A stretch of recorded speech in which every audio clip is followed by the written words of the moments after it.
ene mechele mikudo le wem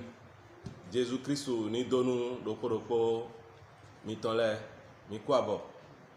wa agba sa egbe yo mi kole wa bo mi na le doto mezi sekoto me ho mezi akosuluto ma uto me ho mi ko foda ya mi to gbodo fine ko we gan kolo me dion mi na jeji mi gbabonu mi ni khore krem do Jésus Christi Nazareth ton sin comme ma où est daji nous kusin aikun gban mi to gbenu mi desu gigonu nko mi ton mi to penu mi desu nu azo mi ton le bi sese mi to penu mi desu mi kole ba bana do to mi we ni bo wa do to mi bo kenklen bo gwalo nu mi levo do to mi ro ho mi ton segre mi ja mi bo wa do ho nu mi do Jésus Christ Nazareth ton sin comme yemi me ma wuton wi me de sedo Pentecôte zangwe ba jetewa bo bi ogbeto me bo jazo ha gbeto ji ni bi o we do gan lo me dion le wa do honu mi do Jésus Christ Nazareth ton sin comme ami ene o mi kha no yin somo do we ma jan ton nu kon de won la mi kha nu do jan sin we ma nu kon de won la ta we go bo mi modo me jerede akpagbe de Jésus Christ donu mi on akosulu to sakoto me ton sin apa we e donu mi bo mi na yi sakoto o me jan we bo mi kharo fini on edo apa in Christ donu mi on we gbe mavo bo mi kha ni o do we fo ni o me bo mi kale wa imodo Matthieu ta aizen afogbanu kan ton do me jerede akosulu to ma wuton na inu emi anukunu mi bo mi do namba dandan jenu konu nuin gbe me fisinu le jenu konu gbe me fisinu le bi sese gbe me fisinu le mi ko tun sin ye weyin o akwe biba o moto na ho keke na ho na do etage le sin gbo glelele na do nu bi sese bo mi ko tun ko ne le bo mi ko tun mejere mo e gbe to le no do wezun kan we ma gboje no do wezun kan we ma gboje be do wenu ma wa do wenu ma o sisen a do wenu bona gba ma wuye ton egbe a bo no gbo wenu isanyin amisa yi no gun amisa bo do ne le bi sise jirewe do egbe mi mo ache no visun no vinyon dan lo me dion mi dan levo gbe kando ho ni meze yi se kwe ho mi ale gbe kande o bo mi le wa khando janta wene me abi janta wene me mi khande bo Jesus Christ do pan mi do jirere mi dona emina iblo teme da inu mi bona leko wa bona wa pla mi ene fongbe o me mi de mi do fongbe o me emina yi bona iblo teme da inu mi do to mi ton sin pegbe o mi modo toto si gbogbo kunu aikun gbandi fiwe o ero fia aikun gbandi fia toto si ko yo ede a on sekoto me bo mi mo de esianyin fienion mi gbobonu mini khabo ni gbobonu mini kha o we foido mo bodo e kha gabo yedo e sanyin we ma o walo apose le ton mewe mina pon mo de kem wala apose le ton me afo ta nu konton ewe mina pon fine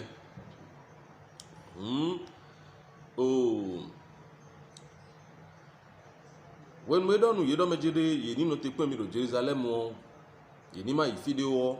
do wala posele to meta nu konton besin afo enego so ije eyin tanton go me we wa do nu ye do majede ye na yi ye mi me ma uton de ye na yi ye mi me ma uton de ji do ye na yi ye mi me ma uton bo ye na ikun de to mi ton besin Jerusalem kun gbanji yi Jude kun gbanji yi Samaria kun gbanji kakai ai hon gbe obi se me pa kakai fie ai hon gbe obi na vodo ye na ze won da bi so idon ene gudo ma o ko ma don mi do ta afotene go me do mejire wenu e do ko ni le before eji aga yiji afotene go ene wenu e do ko ni le before eji aga yiji kaka boda ga ye bo ye ro pinpon we le dan bo apolopolo de no mo bo bui do nu kun itonta ene fie ni o we do ko ni o de ene ejaga iji bo idon bi sese bo bu potapo ene againe de ka yi don bobo pota po ne we ka do na leko wa gbon we bona wa pla mi ko ni o mi no se bo mi ko se supo do glensi gbe me o zojage eyin français gbe me e se gbon fibi ro gbe supo me ko do fon gbe mi de su ton mi se de be mi na levo gbon eji we do esayin kan mi ton lo ji eyin nous devons aller au ciel TV ji esi nu yo ha ba ro kunpon edin bodo sise we ede de eso nu bodi do gbon mo bodo mi na blo teme de dai tu bona leko wa obo mi ko kha ina le bi wa yi eyin o ma o ho mi se wa igbon gudo tin o me on mi ha ndo Thessaloniki we ma mewe mi kha ndi abi mi na level kon fine ni po menu pare mi na level Thessaloniki we ma bo mi ale kha ndo fi mi kha ndi jenu kon do insomo mi ale kha Jésus Christ in donu mi me da ejijon do khosa file bi sese bo ka level donu me do te me na le do mi concept do do zogado eyin tore voleme na ai kon gbe obi me ye me na do eyin o na tuji bona do ba do ba nu we bona do ma ko de ba na iton jeji bona se le o bo kan se fon gbe le o ma wo ni donu mi lo mo do Jésus Christ Nazareth ton signe comme et lo de do filo we ma Thessaloniki ton me on et do non vile mi ma bonu minima no manweme do me yime boda mo do we diro akuno mele sin hoji o mi ma no manweme do ye wo manweme na no manweme de buwa mi do na no manweme ado mi lo mo mi yise yedele ko yise bo wa zo yede ton bo yede ka sen ma wo yede ton bo damlo e damlo we ndo ye ku ye jo agbazado bo ye di agbazado yodo be amamoni achi agbaza ne de do yodo me on azan do poji gberopo e na ponsin yodo me gbegbe ni pen ona donuwe e na ponsin yodo me jobo nu eni o kana wa gbezan de me on zan we o mi na ken do fine kem gbezan de me on zan jobo ku nu e ku bravo gbezan de me on zan kaka boku o boya de Jésus Christ se o e do lembo jo nu gboton han e ra din pepe me e do me blewe e do ko be sin we e ra po mo we e do kemede e do me nde do we e do nu me de voton ken gbelewe e pe ajo kha mede bo kan suru alonu me on e pe ajo kha mede bo no da din gba ni do me jiriri de nu kun na o de nu e kon mi de okun na o bo kun yi ko e o bono zeko bono zan edison nu edison sin le titi bo ni no me no mewe ede bo ka do ko jo a edo ni o me bono i je poli bono i bi ope soke ma o si fosa no e me susu no blo ire awa nu ka me on ai sa bonu me on a bo ka do ni no me ni o me bono i je poli do jere ma o ni soke emi ai do ko jo ko ka no zo to ya bo ado ni no me ni o me bo kan ho ba ku bang me gege na verse do ye ku gbon mo ina mo ma o wesi iro dogbo kha no zo to iwewe ido atafu ihun do ni do tafu ime nya e ko yo le we me nka da tin gban no pe me bo do ko jo ho ene chobonu kutu esin gani ho do ajiji mewe gana ho ajiji me po mo gana ho po we ajiji me de si uku bam dile no vi mi tonde mi do no vi do po bo edo eyin to mi ton fi e pe sin aleji fi na we eyi honde nko to we bono ji ma o si ha mo no ho nu ma o do ma o si ko igbe lo bo ye ho nu fo bo le ko akwe ngbe bo o monto yi ton gaja mi no ro ka tu eni o ye mi aton we so bo monto eni o ebe yi mi aton le o no vi mi ton de do mi de bi o eye o e wa bi o ko ma me eso a mo ede me de bo abe so yi to pe eyin mi ton sen li ko fine bona nya vino no ko no vi frère ni o e no ko ma me kaka adi we no ko ma me mo nu e so e kle do eyin se ko to be don bo e wa mo ede ro ye to aran me go gigo sin pe me fi wele ira han me ito alan le bodo yiye mi ko tundo e ko ya gbere o mi na yo eye de su bon no in di de lo ina le upload agba mi to safi bon mi na e do kanji bon wi lo ana mu e gana le bona do to e bona sepo to epo bon bo alan ni o me ide o me ro poro voton sawe ale na we bono do aw me re do aw me ndo yin de di me o ma ko jira gbe we mi go sin bodo toji hu me bon mi ka ro me ndo e bon yin lo donu me po won toji won free bon ku bon wa ton lo fidi me re do ajo enje me o nu le we ndo si me o nu le we mblo me boka ku boka la ton lo fidi bon me ro poro iton do alan me e do alan e go sin e sayin o fie minando o topa ki memo fiolin town e di garde su bon on to bo se ko to meton yero mi mo se duwe do atonde e do jobo no mi na wa on to bo ko ton le o na se on to bo me we bi okuyogbe me na bi bi okuyogbe me we me to bu da na me ni one me we ke we bi okuyogbe amonwa mi deno do gbe me fi bono do nojuro mi le do bono do nojuro mi le do sin bono do nojuro mi le do me na se ma wo bona pe ta do na bona do nouveau kere do na do nouveau kere do amone achi bon e so vivi de budi boa bon me ko yin me bo ma to ma gandi ale o you know yi ho ago ene le do pesan yi to me ko mo di na do mo ko mo siro mo ko fo ma ho ago le iru po gege do igbe medinado mejere fite e ka won ene do bibeli mi aji atuno mejere ma wure suro gan me mi le dion e de su ya zo de le boje iwaji aji ji achi lobonu me ma odi nu ani motebo le dinu ngegere bo yiro dido bo edo ma wo mesi eyan din gba ho e hun no viche ani mo nu kunu ja odo mejere de sekoto me yi ho aga yi ho jo ko tite ngbewe gbonu gbo nya eni o no vi mi ton sunu eni o do fine kaka bo eno kan ho bi o me do to boji do papa de we do to boji sakoto me si to bodo po we bo papa de we do to boji bo da tan wewe lo bonu kan ma ho bi o me ma ho le o ne ka do fi le o ne do fi te ka do lebi bo na yi gbe ton we ewe zo bo ma ho we ma o dile ma o don Josué o edo ho ma o ma lo eni ma lindo egbedepo ani no lo ki hawe bonu do tamelin deji we egbeso nko do ayin sombo do mejide wi me gon misa bonu gbe amisa yo nu pon me de na da misa o ewe na na bo gbe to yo ana mo wi de ana mo nwanyi ana to nwanyi eyin do mejide nu pon me o ano gon nu pon me yi bonu chikwegbe yo bo ma o ka tun do mejide nu pon me lewe na bo ina gwa lo nu ina zon lo ba na nyime lo bona si odio jijo bona dio petwe bo nu pon me mo ko ton asigan wa do esan yin eyin yiwe ba no chikwegbe ano gwa misa bono do mejirire ikundura ya misa ko bi nu o ikundura ya misa ko bi do bo medele pon we do mo ba yi do mo lo bi che ma wo ko na do mime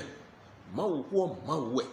emo ma wo ko nu kun ko le a nyemo ma wo ko nu kun ko le a wi lo ma wo ko nu kun ko le a ma wo ko ewe ka ni ma wo ewe de jijo ma wo ton khle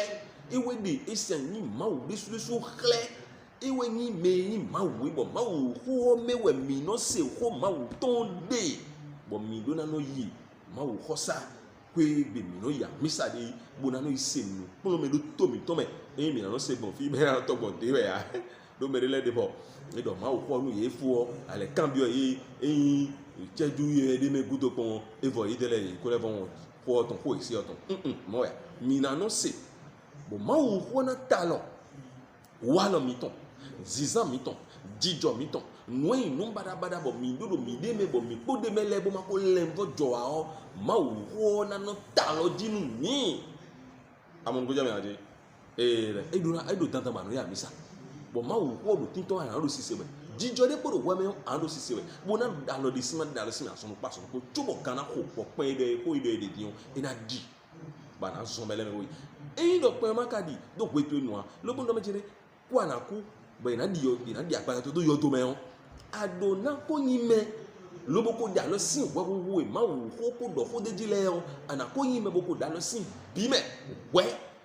wi me yin krisan bo hanu ya misa akakpoda tingbando e akakpodo mezun e akakpodo vito ko mu no dapa wo tuton akakpodo nu barabara le bito sin e anyala hun desu anyala hun tam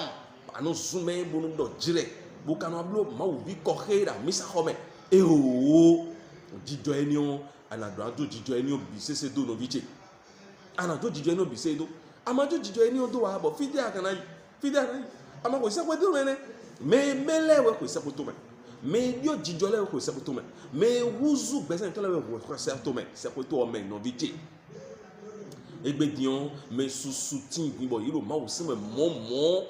yiro ma wo se me momo yiro ma wo se we levo jo se ko se we cho yiro ma wo se we momo yiro se we ede no bile ni bodo to e ho se gbe mi jai do we ma Thessaloniki ton nu kon ton Paul won lagbon yemi mesin wiwa me blame on me on ta ene go be san for wa ton go wa je esan afoton kun we go me on mi ko se bo mi ko khawa yan somo amo afoton kun we go yiro eni obudo o mi me epodo gbele mi na yin me lobona jenu konu enye me ko yin me boko damlo de Jesus Christ me le ya yiro me damlo de Jesus Christ me le ina pon bo mi me epodo gbele o ina zebi bo mi na ipe akuno do apopo meton mi na ipe Jesus Christ do apopo meton apopo me mi na ipe de eyin do Jesus Christ na ton le me na mu gana le do fio mo ya le mele do dogbon mo ya do we jiwe Christ Jesus Christ na wa de we azon we na wa nu konton ne ko wa ne be ko ji ne yo ji bo eno we be pen lobo do ejivie na no je wesin mimo abamo ma wo fodo na no ya ma wo fodo ene de bua amo mi kondo mi me gbeto de ejile bo nyonu eji mi le o mi kondo ni no me no do de sudo do janta o me bodo jime de me fanto bo bion le gbopo me atoto jaguda kan supo to we me neyin amo me bon hon linu bo bion le gbopo me o de me yin le gbopo lato nugbo me ni o we deji wọ́n yẹ de sọ ewu agbẹ̀yọ mẹ́ eka wa agbẹ̀yọ mẹ́ o ẹyin dọ̀ ẹnà owó mẹ́ bọ̀ mọ̀ ẹ̀ ahọ́ ẹ̀ nyọ̀nù xɔ mẹ́ ebúrọ̀ agbata tán ló bọ̀ nyọ̀nù ẹ̀ di ewé nyọ̀nù dà lọ di màlí bọ̀ ẹ̀ de sọ eblo fẹ́ nu màlí ọ̀wẹ̀ wẹ̀wùtọ́ wẹ̀dọ̀hún wẹ̀wùtọ́ yẹn dọ̀hún wẹ̀ ẹ̀ de sọ wẹ̀wùwù sí kànjọ wẹ̀ gbọ̀n kàmẹ́ni wẹ̀nu gbọ̀n kàntọ́ mẹ́ ló sùn ló pọ̀ nyọ̀nù ló pọ̀ ẹ̀fọ́ bó dókò tán bó ẹ̀ jí amọ̀nẹ́ àti wẹ̀wùtọ́ wẹ̀ de sùn eblo fẹ́ nu màlí wẹ̀ il fait nous maliwe et do malion mina aze mali mina do sinsin maliwe bon mina do malize da gawe da mali eze da gawe beto le do pe o me e mali de Jesus Christ wo we amen mado no bonwe nu vo enye ni o bo mele no do di do ra nu vo se we ye vo we bi vo en bi bo ni o mo no do nko to ke ye be no do mali do ra eyin o mali Jesus Christ wo ye we amen ye katele do yule we hu e kan hulen kan to a e kan meji mi na gbogbo ma wo gbede ya aruse kan dia e ye ni hulen kan to a e ji me ma wo dona zeba na do sabonu e sanyi gbetole biro pe o me na do hulen gbetole bi kan bo nu ale ko gbetole bi po e ji me ni o we mali ji me ni o po we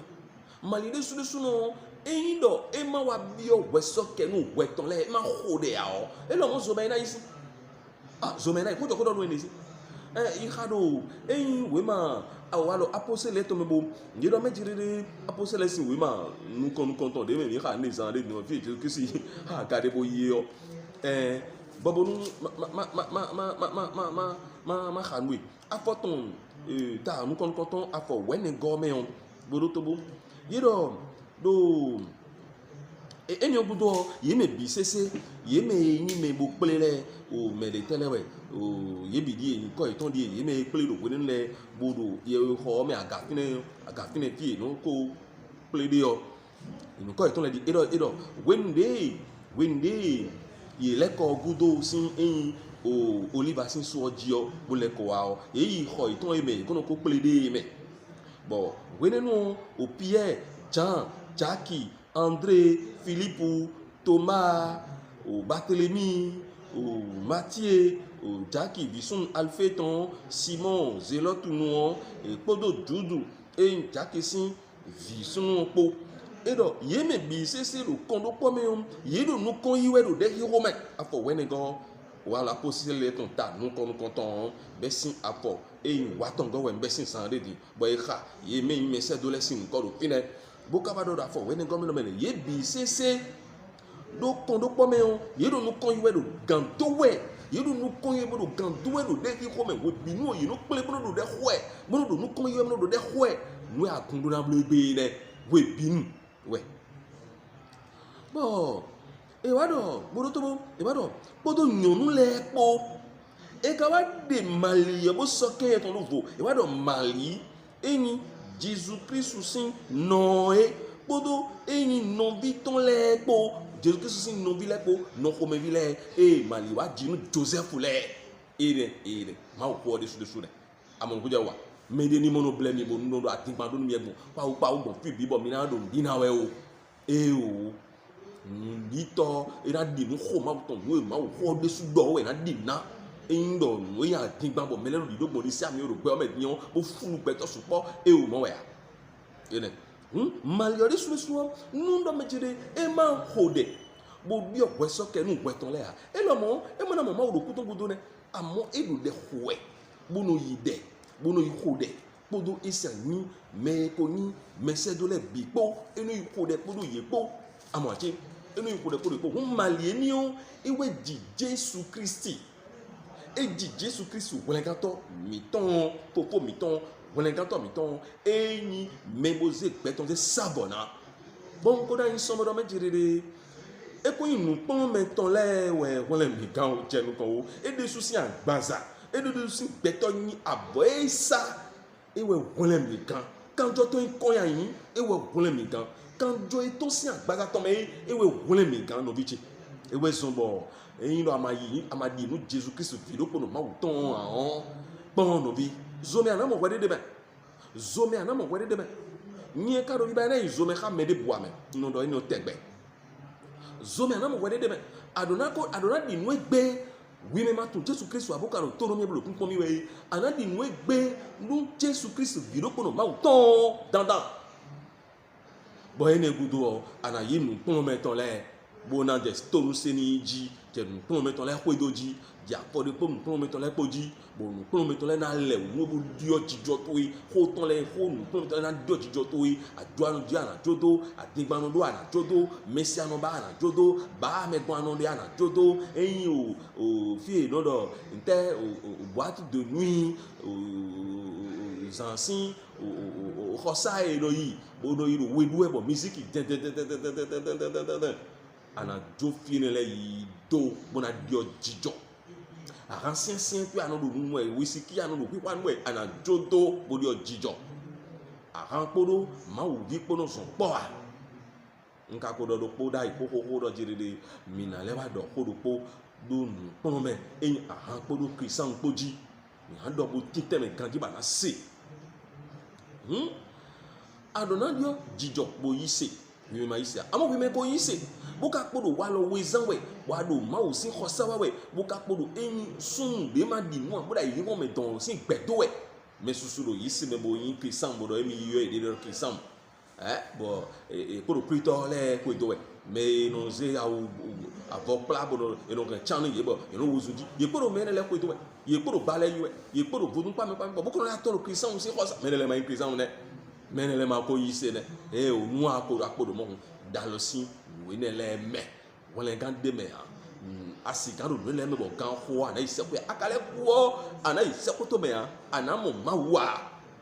ya won ani jo we de do nu isani o ho ma uton ni pon we bo de we daliji bo nu we sisa e ko do eni wa gba jo no petu we bo nu ani uzu jijo do nu gbo ba no biche da malieni o eji Jésus Christ wolengato eni o minale ifi ka nde mi de ro Thessaloniki sin we ma me o bondo san de no mejere de Jésus Christ wo ekun do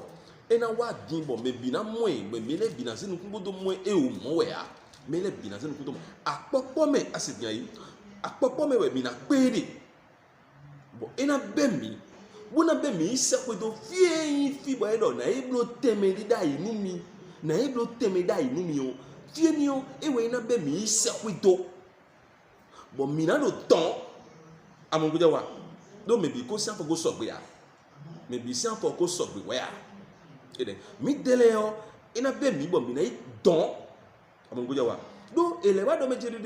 me susu ti bo me ra hun dawe ene me ra hun dawe egbe bo you know that misa gowe ize ma ko yilo na you know that misa gon mo ra misa gon egbe so be no ze ma ko yilo na me de te do ayin so mo bodo me jiri do eyin whatsapp ji we do wode ni we se ndede bo e do me jiri mi le de da de se ko to me de kun te yin bo te no jure mi le o de ji de emi le o gbe ko ni o de ji de se ko to me de te aji no yan ene do ide nka so ke ndeme ni amen do yi se no da yi bo no ya misa ganji eto aja ibi di hun mo do na meje le mi kenklen nu mi ni fonsi amule do mi de gbe o me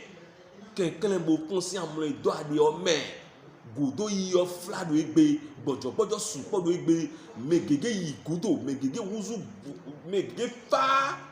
ma wo zo so mianu kunu ye ya ma wo sinse so mianu kunu ye ya kan hi ho e wu gan ma wo sinse ma wo hodoto ma wo hokika de hi ho nu bibla nu do mele gbowe do egbe one kenklen bo tite do sekoto be on zande tion pe na do nbo mi na pe Jesu Christ na popo be on pe won ja dogbe e so do ni me de bo anu biche do mi ko do wai do jire mu e Jesu Christ do e na jenu ton to bo pe na di o nu le ko lo jije we si e ko lo jije we nbo ko je po gege un ma wo ko do to adin gbanu le do po gege din sin ye do internet jigbon fi bi un o gbe to le do pipe do yiwe e do pipe do agun leme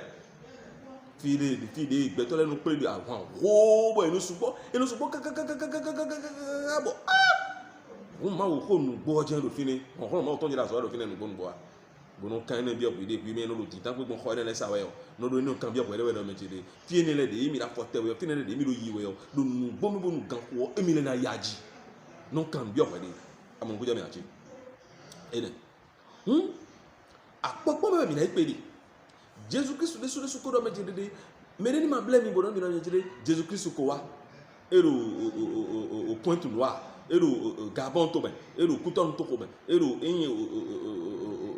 Kigali ero file o to ko lebe o to agbomewe ede o kogbonu ede o America we wa ero file me de ni ma blame mi pe ni opo Jésus Christ de sous ko do mo ganji amogoye wa ede de betovio Jésus Christ wo ena wa ton gana na le we gone ado fi won je ko we gone elo do fi na ko je we tubo eni ona wa elo do fi ena wa kpla mi ajiji me sin we lojo na jo be na be mi sin fi ajiji me pe ona do npo we ajiji me amongo je wa bo awuli awo de ko Jesus Christ do ko iton do Mathieu sin we meta ko aton meon besin afọ nu konton wa je afọ wa ton go meon amono me jere en ponde wu nwe na je bo ena je bo medele na chiai medele na yiyo en ponde wu sin lo e be idoro fine bonu ani monukunu je wu Mathieu sin we ma ta ko aton go esani ero akosuruto sekoton ezejredo en awuri awodelewu bo yibi se zogbon iton le bopo ngbe asuo pegbe ede dintro din fi mi do fi dintro din mi me da mi sawa wele bio mi me bisin pele agun agun bo Jesus Christ deme ma wo deme le bi bo wo deme le o agun le o pele iton wa yin nyonu amogoja wa dion do agun le sin tetiyon me jo nugbo yiwe nya siyo e dagbe jai amongoja wa yi di o me du paga ibre me du hun han ble boy no gbe amisa yi abi pase na do tatagbaje we ina de khonu yewe ina do ma ko don yewe e kan se ma ko khosa yi do yilo na you know mo ma o sin lo you know gbe yan you know ma o se we adari aforo ko khome bo ejuro ye gwede no ye na ya misa ejuro e gande mewe na wa amaji me ine le o ye bi we na gbo we nu pe ona di adiji me yin me bo e ma do to nu se nu ko we a eru na yi we ru pe o se we lu a mais ni me e da dimbando we ena yi do konse we no mais do me rizi we ena yi do konse we no mais do esen agale we do nugule ena yi do konse we no mais do o coral me ranjigbe me lobo kaporo eni afodo gbe nkuji wa sun po npo ayimi mo ka sun po npo me de lebi do se we do po itan po ngbe fi de ha ani mo nku ja me cheke no wedo ni no me hu ani tu no me jere emina da lo sin me gbe awo no bi alo si se mi ganja alo to do ya ani tu no mi na da lo sin me gbe bona wuri bonu mawo sinsin nugbo ala mi ni mawo bi aka ko sura bi to no pegbere amaji awo firia ama ko se ko to mene aro sigan we ama ko se ko to mene no vi nko don mi alokanti yo nonado o kan sinto unu ayi eyin ton je meji yo no won do do fine aha na yelo mi aha na won no se do mi do eyin what electronic ti o me bona mo bona kha nde pa chawe do ko me kan bi akpon mi do fi na do ho do ma wo ho mi me bibe do ma wo se wetin bodo bo mi no amisa me kanyi ma wo se to ngbo le yo ye del de so ye do meme amogu jaba yi ye do meme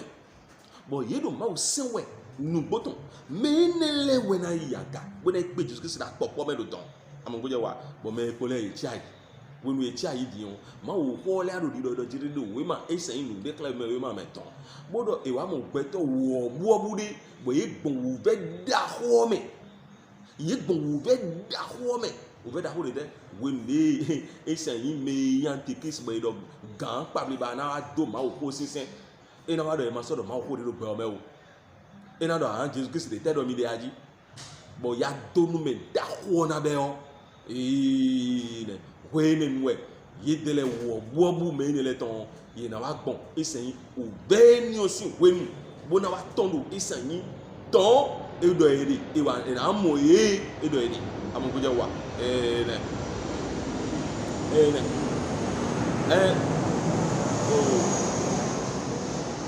ma po fi ba don we o isingidi isi ano de nu mi do ma wo do we do fio isingidi isi ano de mi ko do agbon me fi emi no ze ma wo do no jide ma ko do mi do fio bo me le ro mi sabo se le o ewe mi no le bo ze mo ze do no ji o zingidi anu do sise ro le do mi to me le o kan enu bi onu mewe amon ko je wa ajo me ho we gbon tan mi ne ewe din din zan re o ne le ni ma don de lu ase akekle ne le ma don de wo ni keke do tin mo to do tin we o bo no ekun pe o ene le bi no bi onu me mo ma ni le ni ma don de wo akun ran gwa lo mi de mi no sun ja nu mi no de ton ko bodo biba we ma wo so na gwa lo mi boya me de we na san mi bo mi na mo me na gwa lo mi bo mi na si do fie mi na no blo nu le koton de bona no voze wa me bi sin to me ma wo na gwa lo mi e na gwa lo mi do mi no biba e na to le mi na to gbon ma wo de so je kan gwa lo mi ro ja dia mi ro me na pa mi ko bodo wa gwa lo mi de no do mo ro fia ma wo kede we no chite bu no gwa lo nu me ndidi mi de ton ere Jesus Christ ji we jija ndo abana gwa lo nu mi on mi na yi jo no to Jesus Christ ni do nu e da ko to mi no nu kon we do ho me ani mo nu kun je o do me jiriri me na wa bon wo be da ho me le o ye wanyi me da hun da ba do tie abana bon be da ho me hu bo da hun to da we amaka bana bon be da ho me ha hu egbedion o be clean de mo we adibo akwa kan we no ti gbogbo we no ya misa akwa kan we yo ano ya misa we do kwa ya we na ise ma wo ko agbe ni gbeton ana ise ya jijo de adobo ma wo ko na do ko de unu we yo abana ibo ise ya akwa kan we yo ano no ko gbe no do mi kuro kwa wa ko mi ton me yo direji ba no do fun gbe ni mo ti gbogbo ma wo ko de ka do gbe ni gbe nu to we yin gbe na do nu we bo to we ma wo ko ni yin gbe na do ko nu we yo amaro je agbagba ton yi ma wo ko ni on to we yin budo ko na do nu gbe to we yo amara agbagba ton achi amara egu we achi aha won be ni le bi sisi o yi na wa gbon we nu asan lo koji we bo ma no so ma wo sisi ndo dai hu do anoze azo e wa de o do dai hu anuedu pe ba nu we o anoze dai hu ajo e wa de o anoze dai hu azo me yi do game o anoze dai hu do gan to ita wa do jire pa no di kase ni le biton anoze dai hu amo ma wo de do funfun to we bo do gbigbo to bo da gbaza to we o ni don to yo ano ze ze dai huna ano gon ko ton be ano do mezu e ano do dire do we ano do ho mesi we ano do kandu we ano do esan yi adegban do pe gbon de we nu e ma zo do ni do ano yi do ba do ni ko isa ko to me bi da ngo bi isa ko to me ngo do asua ndo asusin de ho ngo ma su da ndo esan asisin de ho ko yi ndo vesi we din mazoa ndo azoa ba inele we na ndi na so ba na gbojo a inele we na so bo we na gbojo dian inele we na so bo we na do gbojo ma na chia yi na gbojo bo pen di kun ana chia ya so ko to ka ma udo dimbo ma we na kwali nu esi ma we na we da gbe to esi ne gbogbo nu ndidi to e ma si jijan yin ya ne gbogbo nu ndidi to e ma si mu ndidi wo jijan yin lo ma wo ji a bo anu fon anu do esan yin wenu gbowe we binu anu da gbazamesin lenya we nu kuntu nu da gbazamesin leji be ni le kede we no yunde ba no de o no vichi eyan esogbe a kenkele chite bona gbon pon sin we nu bona yi omo guja wa apopo mewe ina pe mi de apopo me ewe mi na ipe asu mi ton Jesu Kristu Nazareth ton apopo me ton ewe mi na ipe re be na ba ena be mi so yi me debu na mu epo nukun po do gan e me ro di doju e dion me ti jona mu epo nukun po wa me khavi jona mu epo nukun po wa amu ko je me aje khavi jona mu epo nukun po wa mi ja lebo ika esan yin tesanu kesin we ma nukon ton e me mi ro nu khawe di o we mi ja lebo ika eni afo ta ene afo ton tun we go e de eni ogudo o mi me epo do gbele me kokuru kismele ko fon me aro ko jo ganji yo fone mi me kpodo gbele o bo kpodo tero fi le bo ma ku ale o e na ze mi bi do po kpodo me na fosin yo do iton mele po do gan ne me na be mi me bi do po bo mi na pe akulu no mi ton aso mi ton do apopo be do apopo me don we eye na chi bo mi na pe amo hallelujah eyin gbedagbede e na nyopontin e na bibidin bon mina ton si ouvert le bi men ouvert oya masa yi tagbade yesu men mina ton si men mi ma o ko diragbe ba yan mi mina ton si men mi esanyin ofire bon mi do ma o ko do ba yin won do mi mina ton si men amache ouvert ne le bi mamudu mina ton si men mi ko de kaka bon mi ko mo nu bon mi ya vi mina ton si le bi men ma o ko do yin su le do fit niburu e tagbaje niburu tagbaje fit niburu do no e ba sise we ni bon ma o sin gbigbo e do mi ze do bo do bo mi e na bi ne bi na to si bi me ne bi na fo ama e me no se koko gbon lo ta mo no jira koko no ni e me no jira ataki no ni e otimati olo ayo ma lo agbion die eno vivi chapa lo die me Christian nungbo boda joy ton le wa we bodu benele me gbon we bodu wi wo gbon we bodu nu jira we ina ton si me gbedo ku ajiji amache e karona san bezan mi me e do na san bezan mi me we jobo e na si ugbon en to me Christian e na wa be mi bo mi na yi bi apopo me na dido mi na to sime e na wo ma wo ho e na no mi me amu ko je wa ye mi me ma ton e na no mi me ma wo ho no mi me dan do ma wo ho polo ye mi me po ye chiri ho ho don we bo we no so me de no jo me de to gbidi ya ma wo ho do gbezan to me bo ado ma wo ho zan de ji we yo ye mi me na mo teme e na jijan to gbezan to me bo gbetu yo awadu gblegbele ni we abi gblegbele na iba ena do viche bo be na do ko no mai kon mai blo o gbetu na do mi meji bo na gbon apopo me bona ton si wo ve obi me bona dido no viche bo son bo ma so gbojo wi me ko gbojo bo son din lo amon ko je wa son din lo bonu ani chite bo le wuli bonu ma wo so bo le wuli bonu ma wo sisen mi ni chite bo wuli bonu ma wo sisen ma wo mi ton e do panu mi bona kon pa ma dia nko ti me do e ku inspector bona don we bo na do ntun chobo don we yin je to pa den we a yin je o ma sofni na yin sofni e we na do mo we a gbede kon gbede kpɔn na dɔmɔ no ya amonkoja wache nu gbono we be yi lɔdɔ gbeji no tɔ we yɛ yi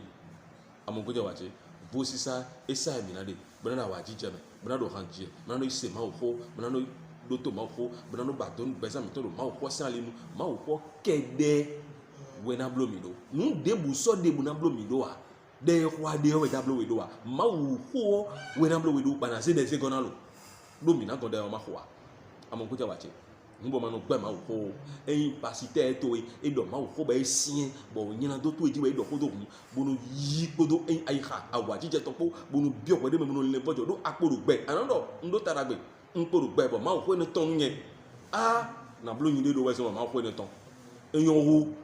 wo no ye do ma wo ambe ko mesisi de o asiba e do ko mi ton pa se de aya ba e ko gbonku to bo yi do ko mi ton pa se bo ho ni le inu mo da kun egbe be inu du ai gun le da we da kun egbe inu bana huzu jijo a ho ton bo so wa me inu bana huzu jijo a e ka nyala de su Jésus Christ donu bezanto e donu e susu ton e donu e gege ton o mi wa vivonu kleume le mina ipe Jésus Christ bon ene asere àpọ̀pọ̀ me mina ipe de nukun de bukaro na mu ewe ya ra ikun gban ji fi yo nukun ti do na mu da ikun ji fi ya we God na wa o iwe ma wo ko ma edo ko ganji bodo mejere ina jete do olive sin soji do soji we no mo yaga we fo ido mo ma to hanu ekwe chubo mina tonsin mina do eyin ma ko te kem na hanu ekwe asia ma hanu edo we ma esanyi Zakari we ma we do mo moment mi Zakari we ma ta wene Zakari ta wene afọ enego ewedo afọ ton le o bi sese na jete do olive sin soji bo ye na moe do Jerusalem nukume le na mo se do we ton waji so iwe ko waji don bon ha mina le wa ni oji bona wa time we fo ni we ganji ton fin na wa Jesus na we God na wa ne azon we jiwe na wa do bo fo we God kana wa ne amogoja wa enlèvement meze yi sokuyo le danjogbon do we ma esanyi tesan kesi we ma me ero eza we do fine ganji le jan gbon ne Jesus Christ ni donu esusu trala ajete jeta gbadesu do ajijan yin bodoto bole no te bodoto le po we kai no yin po mi ni blodeji bonu mi na mo mi de do sekoto mi na gbon enlèvement meze yi ji o me we pe na di dio mi na gbon me no mi na pe lo don me na place call mi de hallelujah awajije dahu awajije magboko awajije gengen hallelujah no biche no bi hallelujah ando me do we ya ai wa un me do so we lo wa ya hallelujah mo mi na blogbon no bi Jésus Christ ni donu nye popo anagon sekoto me anayi do sekoyo iwe sin kan ho mi de esin ho mi kono do eyin kailoji awon ko ja wache nous devons aller au ciel TV si nous yo a metele mi do gbenu mi desu mi ni ko de do Jésus Christ Nazareth ton sin comme akosu ma do podo ma wo ma bo mi do gbenu mi desu lo gan kokolo me mi do pen mi desu nu we lo mi don mi beda kon mi ton jibo mi do sisi we do gan lo me tie me do mi se wele bi sese yo ye ko tun boko se do sekoto me o eyin nu dandan bo mi na ba mi do na ba bona yi sekoto me dandan bona son dai ko to ejen kana son nu mi ko to ejen kana blo mi do ko to ejen kana zon bo mi na nyime bona sigan son dai mi do gbenu mi desu gigo nu komiton jele nu komiton yemi ma uton to nu mi pla mi do nu bo me ko le bi sese nu do Jésus Christ Nazareth ton signe comme mais do to mi lu gan lo me papa mi be bi dalo mi ton mais pour mi be bi dalo mi ton bo bi ro ye mi me ma ton ni so alo ai kai ton le lo bo boison bi gbo me ton nu ye nyan do si anzon e jewe ri o eni boison no bi nu ye do Jésus Christ Nazareth ton signe comme eni boison no bi nu ye bo nu ye ni mo esan ni kan tuntun do Jésus Christ Nazareth ton signe comme akuno mi do gbe mi desu ki go nu in komiton susu nu in komiton to pan mi do Jésus Christ Nazareth ton signe comme ene metele mi do gbenu mi desu o mi me do eyin kan ji bono mo mi do gben mi alo kan eyin ma do si mi ton d'abord ko jenu kon ko o indicatif yo bo indicatif le ana won la ko to bona won la lo kan e wen 00229 bene mi de 97 50 12 16 Wego ewen 95 48 47 10 Nya kana mo se do million do boîte électronique mi ton dio ndak tv1 @gmail.com abi pasteurberger 4 @gmail.com Jésus-Christ ni donwe oui mais do crédit howe forfait howe bono do pon akunu na ba anaba ko pon gbede ya anaba ko pon gbede ya mi lo mo crédit yo je mi no ho bono ze do kanji amone anti mi do na do gando ene le bise be bono do si nu kon bono do si me be na zemi mi do gbe nu akunu de su do Jésus Christ Nazareth ton signe comme akunu ni donwe amen.